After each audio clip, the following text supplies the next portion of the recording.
Bonjour, alors aujourd'hui nous allons parler de l'hyperfocale.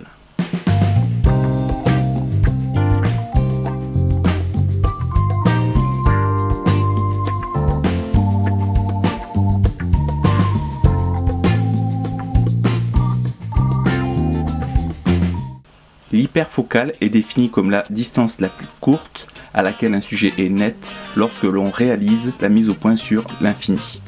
Comment on la calcule? Alors, je vous affiche directement la formule.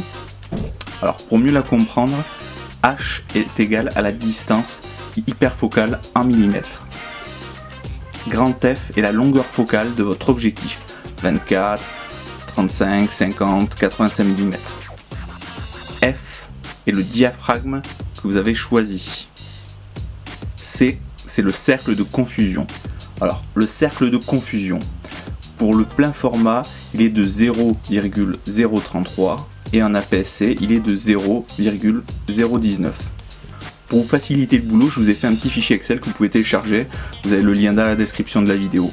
Il va vous permettre de calculer la distance hyperfocale en fonction de votre objectif et de l'ouverture choisie. Alors par la suite, je ferai sûrement une application pour les smartphones, mais ça sera plus tard.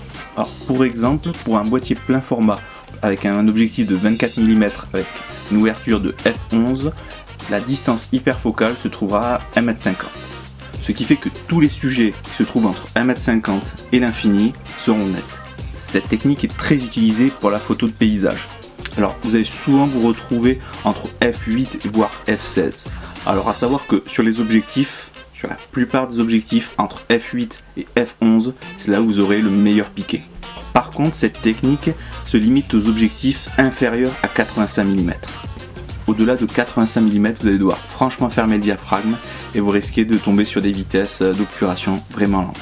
Pour exemple, sur un boîtier plein format avec un 85 mm fermé à f11, l'hyperfocale se trouve à 20 mètres. À f20, l'hyperfocale est à 11 mètres. À f32, elle se trouve à 7 mètres. Alors je vous ai donné des valeurs pour du plein format. Pour vous donner un exemple, je vais vous donner des valeurs pour de l'APS-C. Avec un boîtier APS-C à 24 mm avec une ouverture de f11, l'hyperfocale se trouve à 3 mètres. À 50 mm f11, l'hyperfocale est à 12 mètres. À 85 mm f11, l'hyperfocale est à 35 mètres. Voilà, il ne vous reste plus qu'à mettre en pratique cette technique. J'ai créé ma page Facebook et j'ai ouvert un album pour l'hyperfocale justement. Donc je vous invite à m'envoyer vos photos que vous aurez réalisées grâce à cette technique. Je les ajouterai dans l'album et elles seront soumises aux likes et aux commentaires des visiteurs. Merci de ne pas oublier de me donner votre nom, votre pseudo ou éventuellement le lien de votre page Facebook que j'ajouterai justement en plus de votre photo. Donc je vous invite à prolonger l'expérience sur ma page Facebook.